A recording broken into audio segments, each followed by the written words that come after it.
Hello, friends. In today's video, I'll be sharing 5 gripping psychological thriller true stories. These tales delve into the darker side of human nature, and some may include references to violence and SA. If these topics are sensitive for you, I completely understand, and I hope to see you in our next video. Your well-being is important, so please take care of yourselves. Now, let's begin.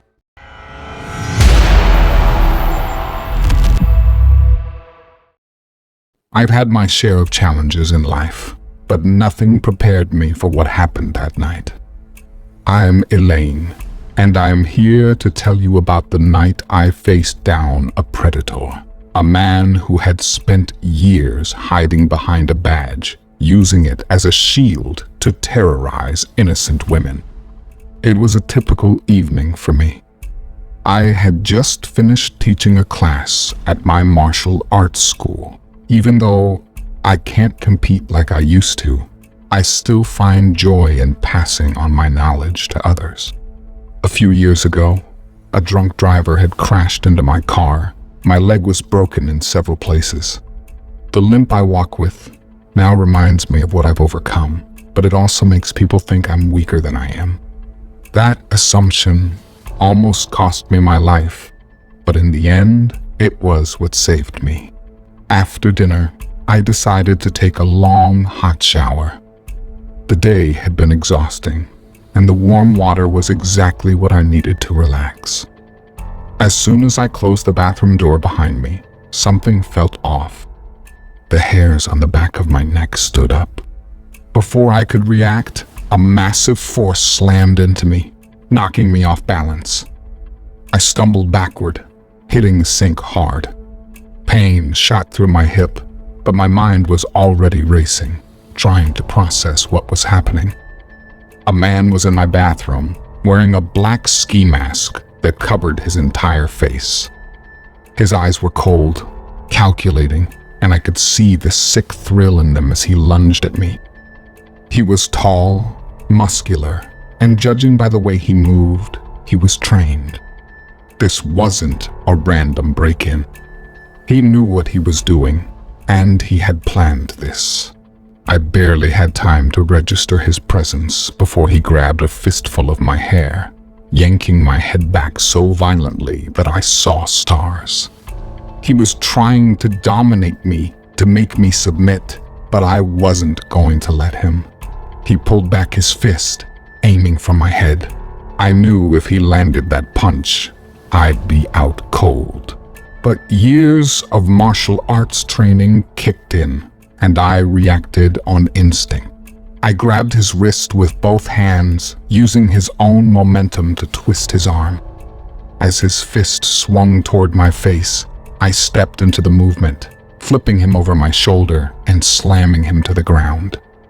The force of the throw made him let go of my hair, and he hit the floor with a thud. I didn't waste any time. I was on him in an instant, straddling his back and locking my arm around his neck in a chokehold. He thrashed beneath me, but I held on with every ounce of strength I had left. The pressure on his carotid artery would knock him out in seconds, but those seconds felt like an eternity. His hands clawed at my arms, trying to break free, but I wasn't letting go. I tightened my grip, squeezing with everything I had until finally his body went limp. He was unconscious, but I knew he wouldn't stay that way for long. Panting, I scrambled off him and grabbed the nearest thing I could find, a belt from my robe. My hands shook as I tied his wrists behind his back, pulling the belt tight until I was sure he couldn't get free. Then I grabbed a scarf from the hook on the wall and wrapped it around his ankles, tying them together as securely as I could. My heart was pounding in my chest, adrenaline coursing through my veins, but I couldn't stop. I needed to make sure he was completely incapacitated before I could even think about calling for help. I quickly searched him, finding a knife tucked into his waistband and a small handgun strapped to his ankle. The realization that he had come here prepared to kill me sent a chill down my spine, but I forced myself to stay focused. I disarmed him, placing the weapons out of his reach, and then grabbed my phone. My fingers trembled as I dialed 911, but I forced myself to speak clearly, to stay calm. There's been a break-in. I said, my voice steady, despite the fear gnawing at me. I've subdued the intruder, but I need help. Please send the police. The operator kept me on the line, asking for details, but all I could think about was getting out of that bathroom. I couldn't stay in there with him, not knowing when he might wake up. I left the room, locking the door behind me, and waited in the hallway, my back pressed against the wall, my heart racing. It felt like hours before I heard the sound of sirens approaching, but in reality, it was only minutes. The police arrived, bursting through the front door with their guns drawn. I quickly explained the situation, and they took over from there. They entered the bathroom cautiously, weapons at the ready, but the man was still unconscious when they found him.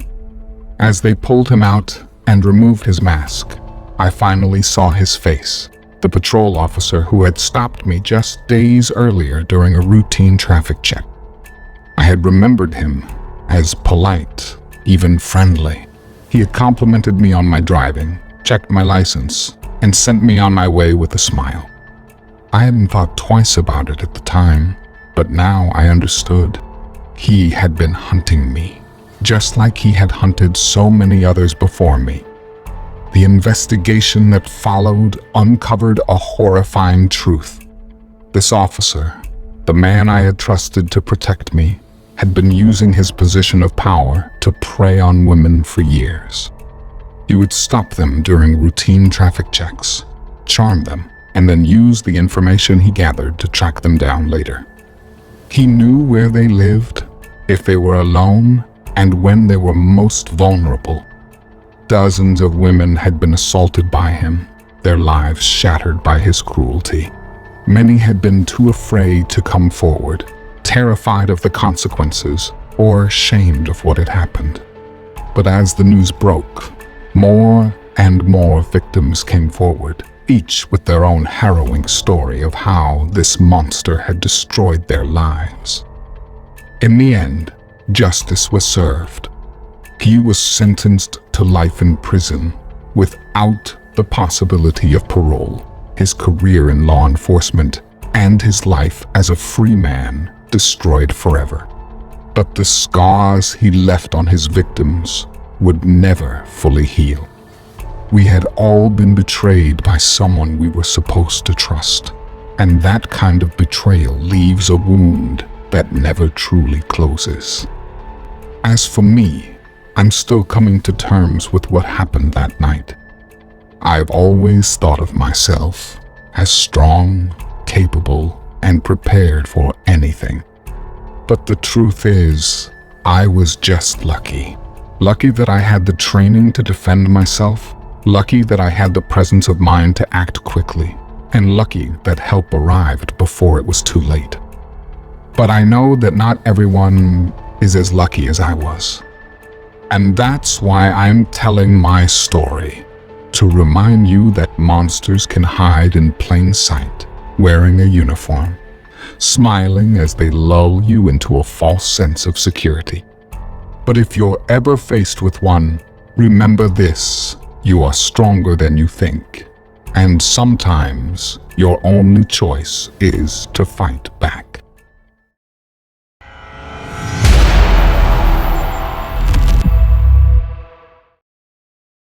When I first started at the company, I was excited and eager to make a good impression. It was my first big job after graduating, and I was determined to do well. The office seemed like a friendly place, with people who were supportive and willing to help a newcomer like me find her footing. That was until I met Andrew. At first glance, Andrew seemed like just another colleague, charming, helpful, and always ready with a smile. He was the kind of person who could make you feel like you were the most important person in the room, that your problems mattered. He quickly took me under his wing, showing me the ropes and introducing me to people around the office. I was grateful, especially since I was still finding my way. But it didn't take long before I realized that something was off. It started with small things. Andrew would casually drop into conversation, something I'd mentioned in passing, something personal that I hadn't shared with anyone else at work. I remember one day, I was in the break room, making coffee when he walked in. You're still thinking about that job and marketing, aren't you, Anya? He said, leaning against the counter with that same easygoing smile. I froze, coffee cup in hand. I hadn't told anyone at the company that I was considering a move to marketing. It was something I'd briefly mentioned to a friend over the phone, outside of work hours. How did he know? I laughed it off, trying to hide my discomfort. Yeah, I've been thinking about it, but I'm still figuring things out here.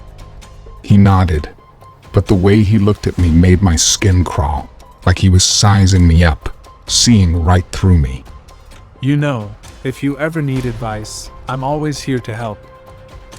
I thanked him, but from that moment on, I started watching my back.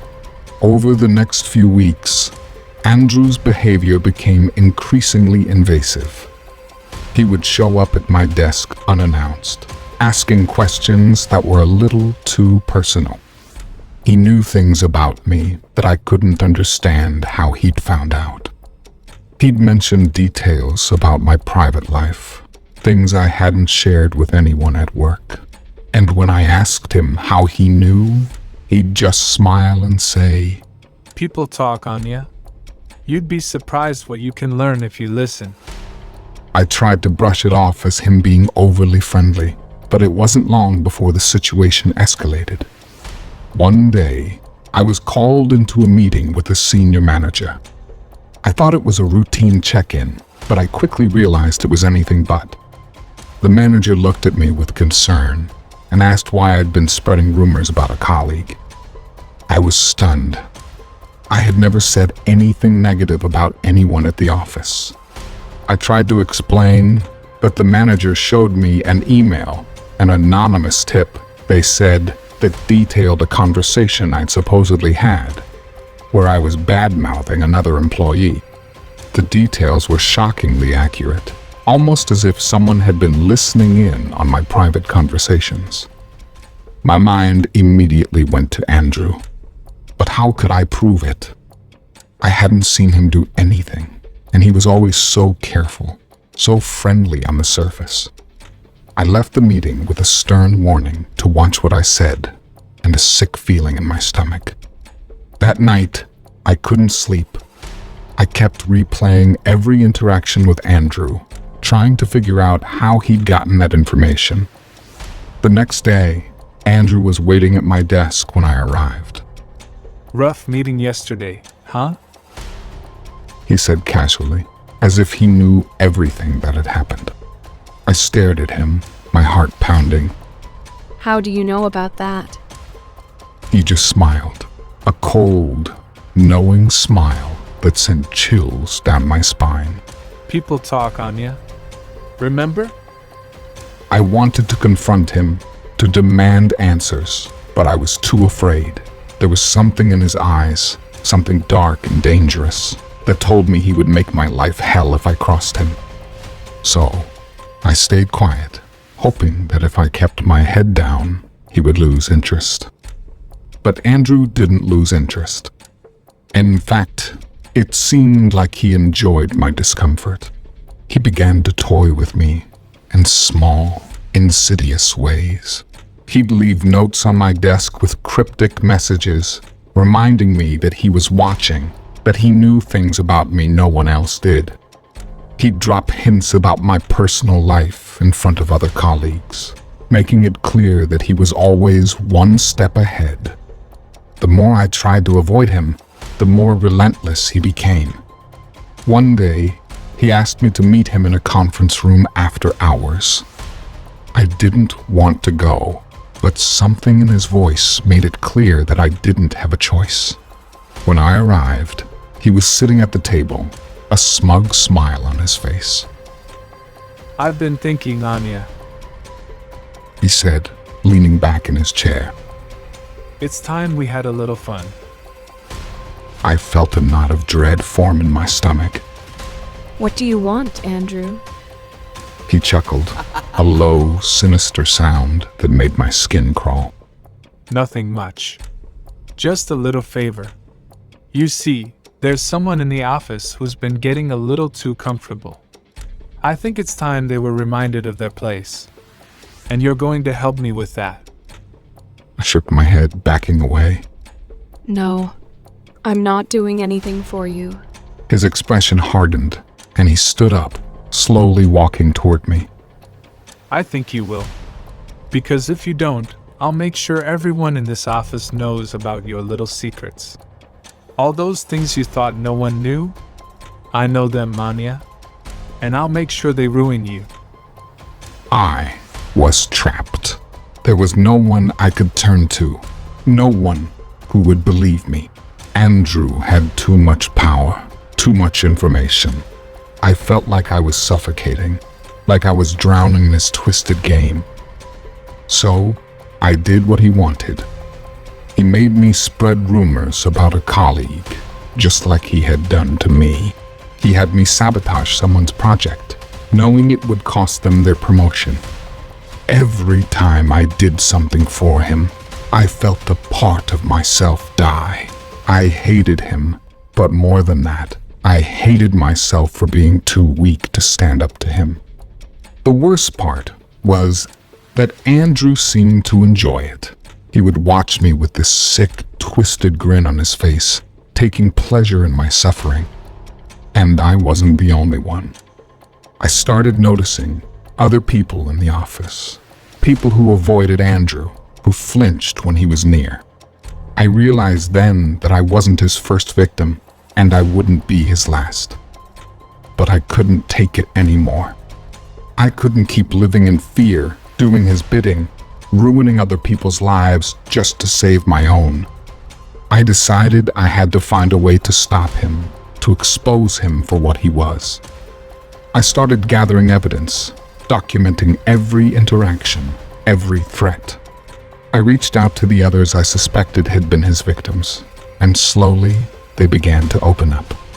They told me stories, horrifying stories, of how Andrew had tormented them, manipulated them, driven some of them to the brink of mental collapse. He had ruined careers, destroyed friendships, and he'd done it all with that same smug smile. But Andrew was too confident, too arrogant. He didn't realize that people were starting to talk, that his carefully constructed web of lies was beginning to unravel. It all came crashing down when he went too far. He tried to blackmail a senior manager, someone with enough power to fight back. They launched an investigation, and when the truth started to come out, more and more people came forward, sharing their stories, their suffering. The evidence piled up, and Andrew's carefully crafted facade began to crack. The day he was finally confronted was one of the most satisfying moments of my life. He was called into a meeting with HR and the senior management team. I watched from the window of a nearby conference room as his face turned pale, as he realized that his reign of terror was over. They had enough evidence to not only fire him, but to press charges. And that's exactly what they did. Andrew was led out of the building in handcuffs, his head hanging low, the same man who had once looked down on all of us with such disdain. I thought I would feel relieved that the nightmare would finally be over. But as he was taken away, all I felt was a deep, lingering emptiness. The scars he left behind weren't just physical. The psychological damage, the emotional trauma, those would stay with us for a long time. Even after he was gone, his presence lingered, a dark shadow that haunted the office. We all tried to move on, but there was always that fear, that nagging doubt in the back of our minds. What if there's another Andrew out there? What if it happens again? I'm telling this story because people need to know. Manipulators like Andrew exist, and they can destroy lives if they're not stopped. If you're watching this, if you've ever felt like you're being controlled, like someone is pulling the strings behind the scenes, don't stay silent. Speak out, find others who can help you, and fight back. Because no one should have to suffer in silence. Justice was served that day, but the scars remain, and maybe they always will.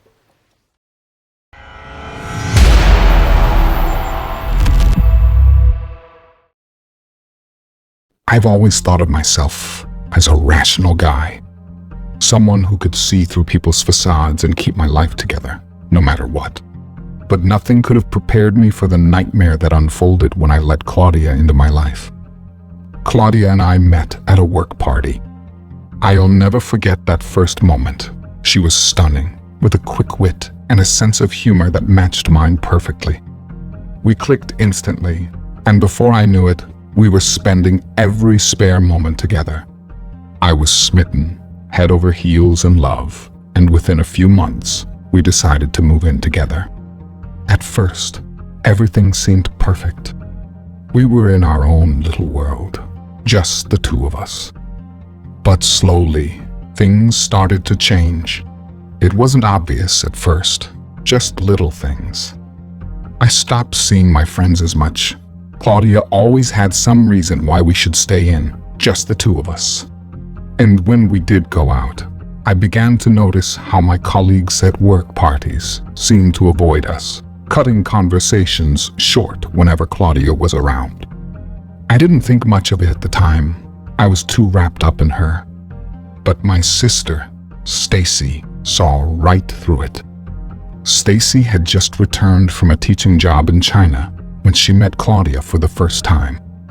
We were hosting a Halloween party at our place, and Claudia seemed to be the perfect hostess.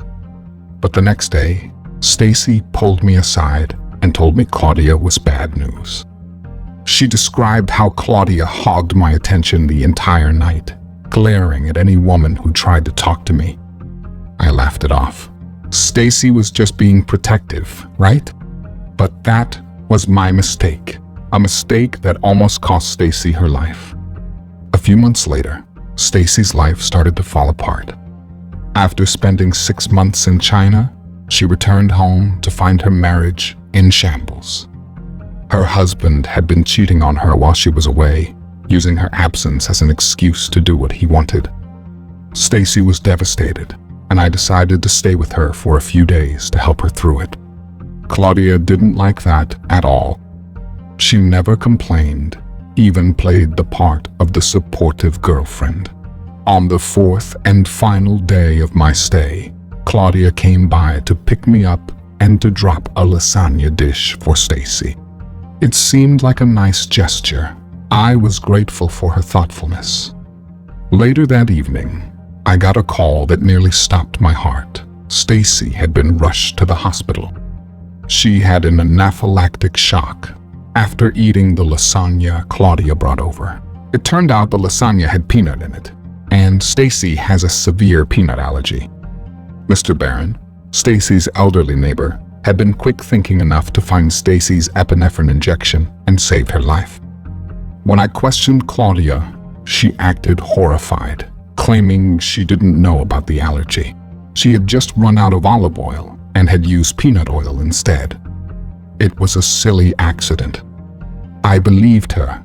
After all, how could she have known? I had never mentioned it to her. But then Stacy whispered something to me in the hospital when I was hugging her that changed everything. She told me Claudia knew about her peanut allergy.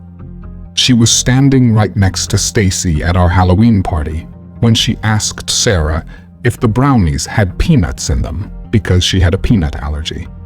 Claudia knew. She had deliberately used peanut oil. My blood ran cold as I realized what that meant.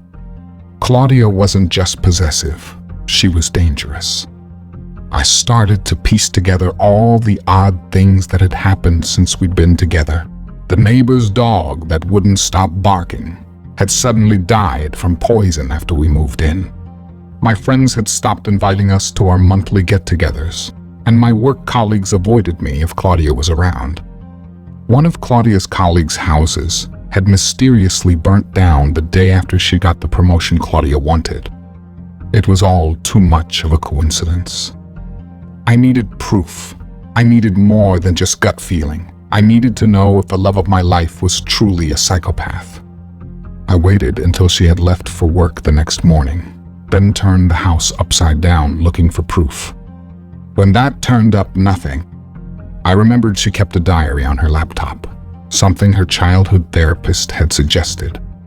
After I had finally guessed her password, which was our anniversary date, I started reading.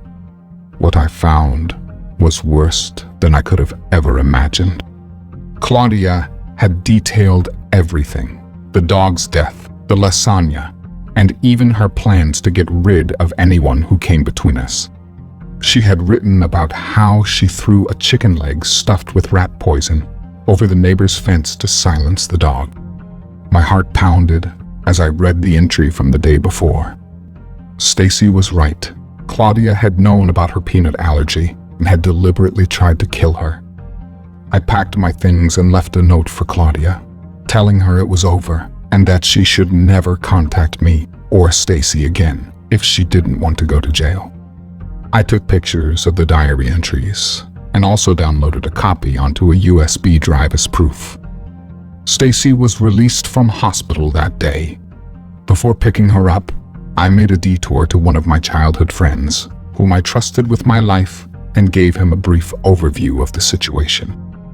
I handed him the USB drive in case anything happened to me or my sister. I went to pick Stacy up and drove her home. I told her what I had found on Claudia's diary and that I had left her. Stacy saw my suitcases in the back seat and insisted that I stayed in her guest bedroom. That evening, I expected Claudia to blow up my phone, but after a few days of silence, both Stacy and I started to get nervous. The silence to me felt like the calm before a storm. It was a Friday night when things took a turn for the worse. Stacy had gone out for drinks with friends and I was home alone, trying to relax. I woke up in the middle of the night to find Claudia standing over me, a cold, terrifying look in her eyes. Earlier that evening, she had taken Stacy hostage in her car. Somehow, Claudia had managed to get into Stacy's back seat and was waiting for her. Once Stacy was in the driver's seat ready to drive off, Claudia emerged from behind her, holding something against the back of her neck, and ordered her to drive quietly to the house. She did not want any of the neighbors to see her get out of the car. She forced Stacy to park inside the garage and close the garage door. Good girl, Claudia murmured. Once they were in the garage, Claudia tied Stacy to the steering wheel and entered the house. She found me fast asleep in the guest bedroom. After handcuffing my right hand to the metal bed frame, she slapped me to wake me up, leaving deep scratches where her long nails had broken the skin. She knew I had downloaded a copy of her diary. She wanted it back, the proof that could destroy her life. But I refused to give it to her. She growled. your sister is downstairs. Don't you want to save her? Give me the drive. Because I want to save her, I won't give it to you. I read your diary, Claudia. I know what you have done. There is no way I can trust you to let us go once I give you the drive, I said, glaring at her. I tried to grab her with my free left hand, but she jumped back just out of reach. So be it, she said, and left the room. She searched the house, growing more and more frantic when she couldn't find it. Finally, she snapped. She dragged Stacy out of the car at knife point, threatening to burn the house down if we didn't give her what she wanted. At least, that way, the evidence would be gone together with those who knew about it. 2 birds with 1 stone. Seizing the opportunity while she was ranting, Stacy grabbed a paint can from the shelf and swung it, hitting Claudia in the neck. She grabbed her neck, gasping for air. She was discombobulated for a moment, dropping the knife. Stacy was small in stature. She knew she was no match for Claudia, so she ran into the house looking for me, terrified of what she might find, only to find me handcuffed to the bed looking at her pitifully. Claudia was not far behind, albeit unsteady on her feet, but still coming up the stairs, enraged, uttering expletives. Hurrying into the room, Stacy slammed and locked the door, screaming at Claudia. It's over, Claudia. You are going to jail. If you know what's good for you, leave. She dialed 911 and tried to explain the situation as calmly as she could. The operator reassured her that help was on the way. Stacy didn't have the key to the handcuff. We tried unsuccessfully to open it. Claudia was screaming somewhere in the house. It was like she had lost the plot completely. My heart stopped when I heard the smoke detector go off in the kitchen. Stacy and I stared at each other. She said she was going to burn down the house. The smoke alarm in the kitchen has just gone off. I think she has set the house on fire. My brother is handcuffed to the bed. I can't get him free. Stacy started crying on the phone. Smoke started coming from under the door. It was getting hard to breathe. Stacy did just as the operator advised. She rushed into the bathroom to soak 2 towels. She placed them underneath the doorway, trying to seal the gap as much as possible. We were trapped, and I could see the fear in her eyes. She was trying everything to break the handcuffs, but nothing worked. Just when I thought it was over, we heard sirens outside. The fire department had arrived, and the firemen broke through the window to get to us. They used an axe to cut through the handcuff and pulled us out of the burning house. Claudia wasn't so lucky. She had slipped and knocked herself unconscious after starting the fire.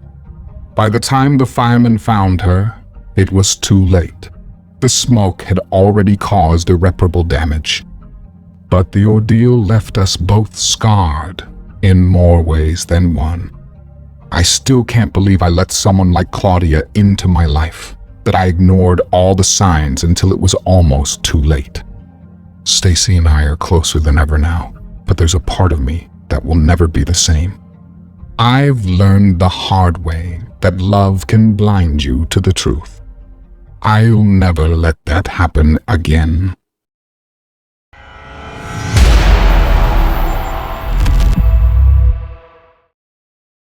I remember the first time I met Richard. He was everything I could have ever wanted. Charming, attentive, and undeniably handsome. It didn't take long before I fell completely in love with him. We started dating, and before I knew it, 8 years had passed. We were married, had 3 beautiful children together, a cozy home, and what seemed like a perfect life. But that all changed when I found the teddy bear. A teddy bear that didn't belong to any of our children. It was a normal day, or at least it seemed that way. I was in the basement, sorting through some old boxes, when I came across a bin bag filled with construction debris from when we had renovated the basement last year. As I was about to toss it, something soft and colorful caught my eyes. A small, worn-out pink teddy bear. It didn't belong to any of our kids. It was old, dirty, and had a name stitched on its back that I couldn't quite make out. I thought maybe one of the construction workers' kids had dropped it, so I set it aside and went back to my chores. That teddy bear should have been my first warning sign, but I didn't think much of it. Life moved on, and I soon forgot about it. It wasn't until months later that something else happened, something I couldn't ignore. Richard came home late one night, his face pale and his arms covered in scratches. He looked agitated, more than I had ever seen him. When I asked what had happened, he brushed it off, saying he had a rough day at work and got into some bushes while chasing the dog that had run away. He was unusually short-tempered that night, snapping at the kids over little things and retreating to the bedroom without saying goodnight. It was strange, but I didn't press him. We all have bad days, I told myself. I didn't want to believe anything was wrong. Then, a few months later, it was Richard's turn to drop the kids to school on his way to work. I stayed home that day. I had taken a day off work, time in lieu. I made my way to the basement again, trying to organize the clutter that had accumulated over the years. That's when I noticed it. It looked like a small door, hidden behind a storage cabinet. It was so well concealed that I had never noticed it before, even during the renovations. My curiosity got the better of me, and I pushed the cabinet. The wheels squeaked as the cabinet slowly moved out of the way. The door was old, with a rusty lock that seemed out of place in our otherwise modern basement. My heart pounded as I twisted the handle. It was unlocked. I gently pushed it open. Inside was a room I had no idea existed, a small, windowless space lined with shelves. I used the torch in my phone to light up the room. On the shelves, there were rows of boxes, each meticulously labeled with names. A chill ran down my spine as I pulled down one of the boxes. Inside, I found children's toys, clothes, and other personal items. I recognized some of the brands and styles, but none of them belonged to our kids. I felt sick to my stomach as I pulled out a small diary with a unicorn on the cover. When I opened it, my heart nearly stopped. The name Lucy Michaels was written in pink, childish handwriting on the inside cover. My hands shook as I dropped the diary and reached for another box, labeled Sylvia Reynolds. This one contained a drawing, a family portrait, crudely drawn in crayon. Above the stick figures, a child had written, Mommy, Daddy, Josh, and Sylvia. I pulled down more boxes, each one filled with similar items, diaries, drawings, toys, all with different names, names that I didn't recognize. Panicking, I ran upstairs and grabbed my laptop. I searched for Lucy Michaels online, and what I found made my blood run cold. Lucy Michaels had gone missing a few months ago, a sweet little girl, just 7 years old, who had disappeared without a trace. The date of her disappearance was the same night Richard had come home with scratches on his arms. I felt the walls closing in on me. My breath caught in my throat as the realization hit me. Richard wasn't the man I thought he was. He was a monster, a predator, who had been living under my roof, raising my children, all while hiding this horrifying secret. I knew I had to act fast. I grabbed the phone, then dialed the number of Detective Alejandro Vega, the one listed in the news article. At first, Detective Vega sounded skeptical, but perked up when I mentioned Lucy Michaels' unicorn diary. They had not released that information to the public. I gave them the address of the house and details of where the room was located. He said they were on their way. As I turned around to put the phone down, I saw him, Richard, standing in the doorway, his eyes cold and empty. He must have remembered that he'd left the room unlocked and come back to check on it. Now he knew that I had discovered his secret. Megan, he said, his voice low and menacing.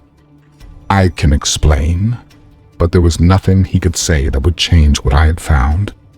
My mind was racing, but I knew I had to stay calm. You need help, Richard, I said, trying to keep my voice steady. But I can't let you hurt anyone else. His expression twisted into something dark, something I had never seen before. He stepped closer, and I realized with a sickening certainty that he wasn't going to let me leave. "You've always been too curious for your own good," he hissed, reaching for me. In that moment, everything became a blur. I fought back with everything I had, clawing, kicking, desperate to escape. My only thought was to protect my children, to get out of there alive. I didn't recognize the man standing in front of me. The man of 8 years with whom I had shared the better part of a decade with. It was not him looking back at me. I knew my daughters would not be safe, not with him in our lives. He twisted my arms behind my back and whispered in my ears. "I had played a good husband, a good father, and a good provider. What more did you want from me?" I tried to wrench my arms out of his grasps, but he held on tight. "You know you made it so easy. All that time, I lied to you about all these last-minute work trips. You could have so easily found out my lies if you had asked George or Karen or Paul or any of my colleagues, but you were the ever-so-trusting wife, weren't you? Or maybe you just didn't want to know. Turned a blind eye, right?" He chuckled and wrapped his arms tighter around me, making it harder to breathe. "You had to go and call that detective now, didn't you? Who will keep little Anna and Gail safe from me now?" He whispered in my ears and buried his face in my hair. Everything went black. I woke up in the trunk of the car. My arms were tied in front of me with a zip tie and a rag shoved in my mouth. I could hear the children in the car screaming. Road trip. Road trip. Road trip. My heart broke into pieces because I knew Richard had other plans. I pulled the rag out of my mouth and checked my pockets for my phone. He'd already gone through my pockets. The phone was gone. I didn't want to scare the children. If I made any noise, God knew what he would do to them. The emergency release latch of the trunk was not there. He had taken it out. Could he do that? Was it always like this? How did I not notice? His words rang in my ears. Or maybe you just didn't want to know. Turn a blind eye, right? Was he right? Was I so desperate for a white picket fence happy home that I was willing to disregard the warning signs? The car suddenly entered a rough terrain, and I could feel all the bumps as the car kept going without slowing down. My heart started racing as he slowed down and pulled to a stop. "All right, tits, out you get. All of you," Richard cheerfully told them as he opened the door. He slammed the door shut and locked the car. I could hear the gravel crunch as he walked away, whistling to himself. Once I knew he was gone, I started pushing against the back seat of the car with all my might. I managed to get my hands through. I tried to push against the seat, hoping it will give way at some point. Suddenly, there was a commotion. Cars with siren were pulling up and someone screaming, "Don't move." Hands where I can see them. I realized the police have found us. I started screaming for help, pounding and kicking the trunk, hoping someone would hear me. Suddenly, the trunk popped open. It was the detective I saw in the news article. "Megan?" he said with a concerned look on his face. I could only shake my head. "I am Detective Vega," he said. "My kids? Where are my kids?" I managed to whisper. "They are fine. They are safe. Now let's have a look at you. Are you hurt?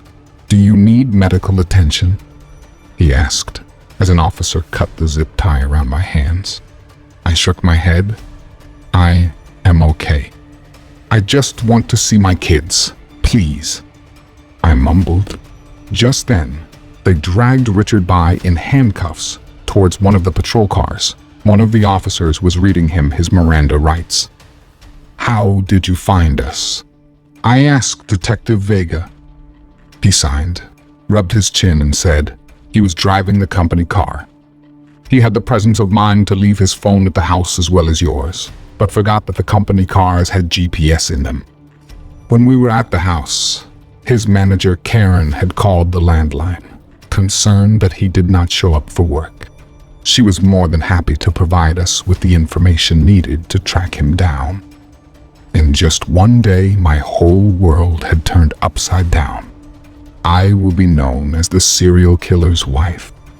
I couldn't bear to think what the kids were going to go through. Richard looked over at me with a cold, dark glare. There was no trace of the Richard I knew. Brian, Anna, and Gail came running into my arms, crying in terror at the mean men who had taken their father away. They did not understand. We were crying for completely different reasons. They did not know how close we were to becoming Richard's next victims. I felt responsible for putting them in that situation. If only I had noticed all these years that there was something off about Richard. If only I had dealt with the situation better when I had found out about Richard's extracurricular activities. If only I was able to protect my children better. If only I had stopped him earlier and saved all the other children. If only I had never met Richard. He was sentenced to life in prison. After the news broke, we could not live at the house anymore. For safety reasons, we had to relocate, change our names, and start over. The children adapted quickly to the new normal, but have not yet understood what happened to their father. I have researched everything about serial killers. Are they born that way? Is it a genetic predisposition? Or is it environmental exposure that forms someone into a serial killer? I hope the worst is behind us. I've decided to believe that nurture, not nature, shaped him. Richard, an only child, lost his parents long before we met. There's no way to understand what made him this way. All I know is he was a stranger who lived in my home.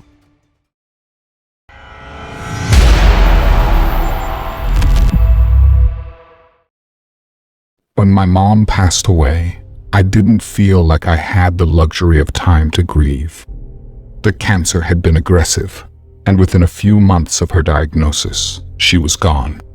The funeral was a blur, a procession of faces I didn't recognize, condolences that felt distant and hollow. Mom had moved to this small town only a year ago, and I hadn't even visited her new house until now.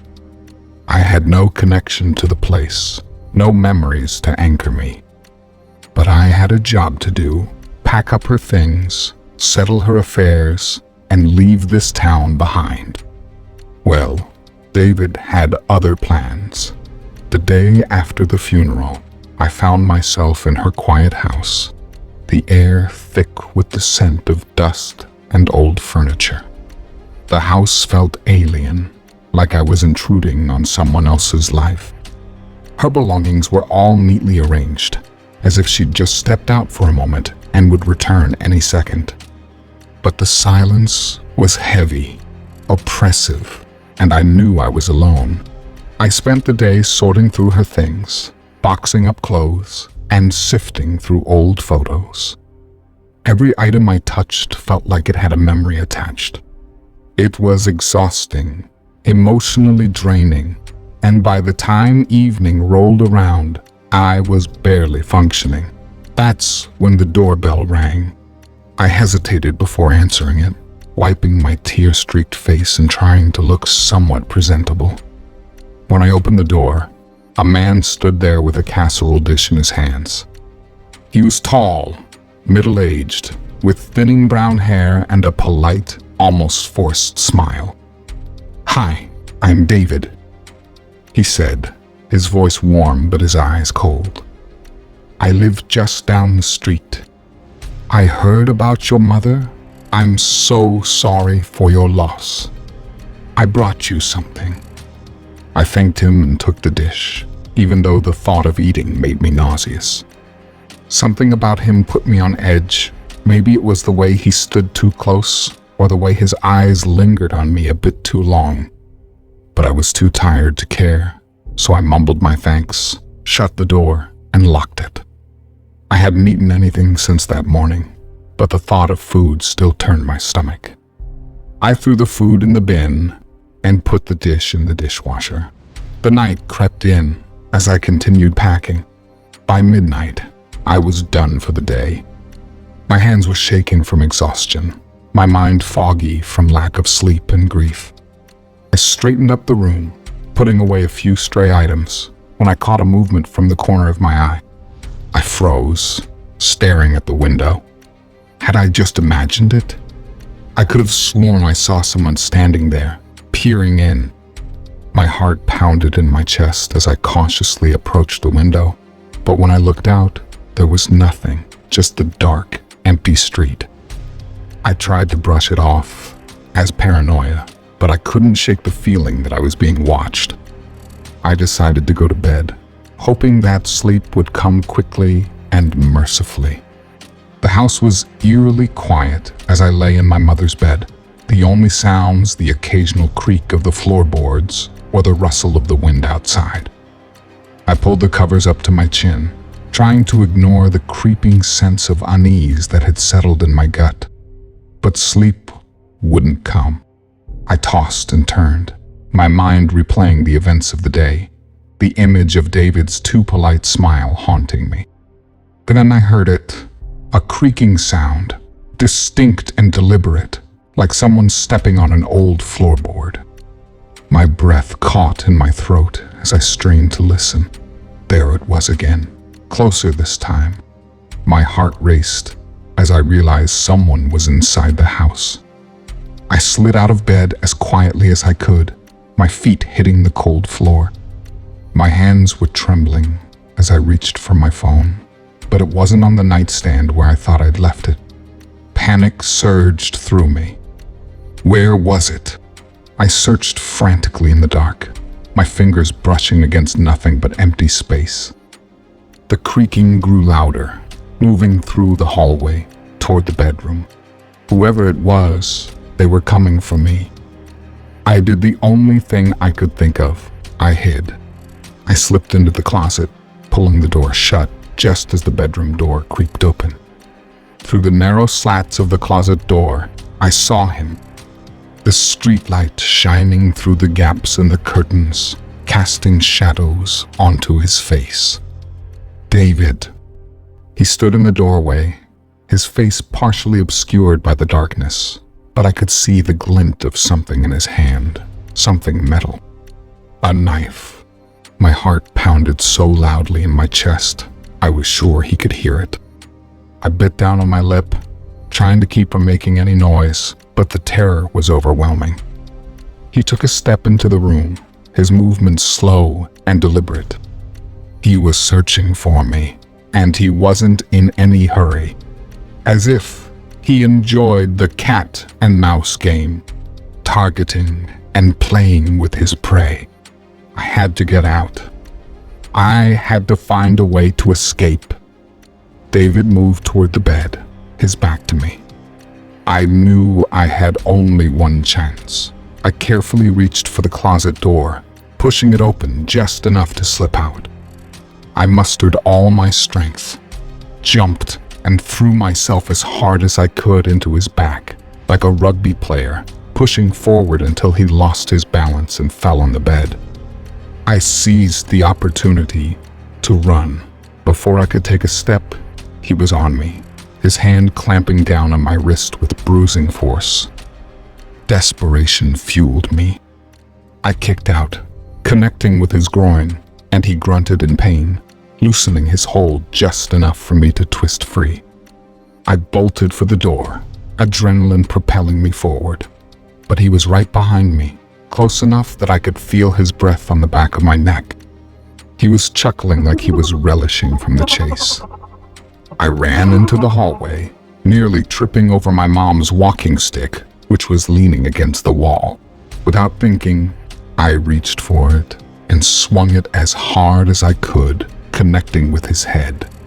He looked stunned, then fell to the floor with a thud.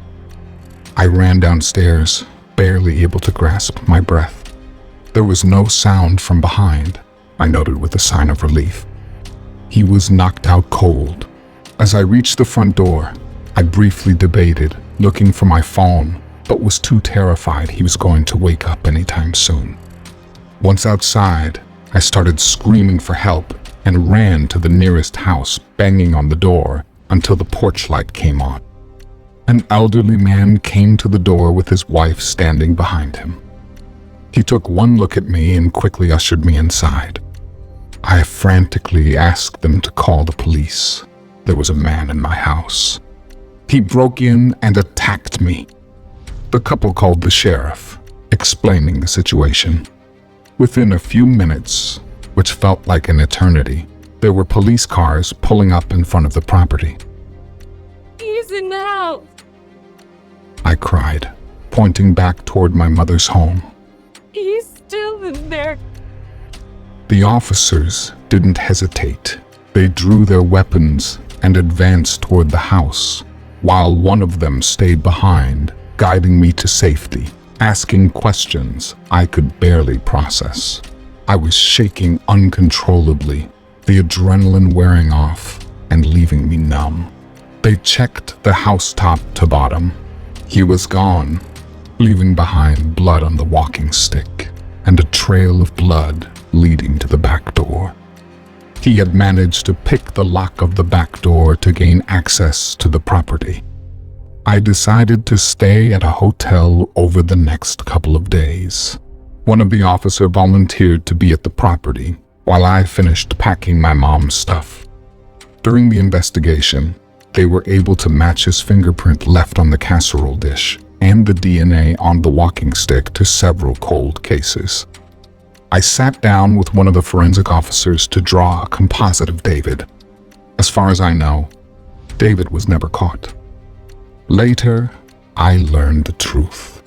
David, if that's his real name, wasn't a neighbor. He wasn't even from this town. He was a drifter, someone with a long history of violence, linked to several cold cases across the state. He had been hiding in plain sight, blending in, waiting for his next victim. And if I hadn't fought back, I would have been just another name on that list. The casserole dish he had brought over was laced with drug. And yes, I did see him by the window that night. He was probably checking to see if I was still conscious. Unfortunately, that did not deter him from proceeding with his plan. I survived that night, but I'll never forget it. The house is empty now, my mother's belongings packed away, but I'll never set foot in it again. I escaped with my life, but the nightmares, those will stay with me forever. As we reach the end of these 5 terrifying psychological thrillers, I want to thank you for watching and being a part of this journey through some of the darkest true stories out there. If you found this video compelling, don't forget to like, share, and subscribe to the channel so you won't miss out on more chilling content. Remember to take care of yourself after hearing these intense stories. It's important to find ways to unwind and reset your mind. If these stories were too much, please prioritize your mental health and do something that brings you peace. Feel free to share your thoughts in the comments below. What did you think of these stories? Which one stuck with you the most? Until next time, stay safe and take care.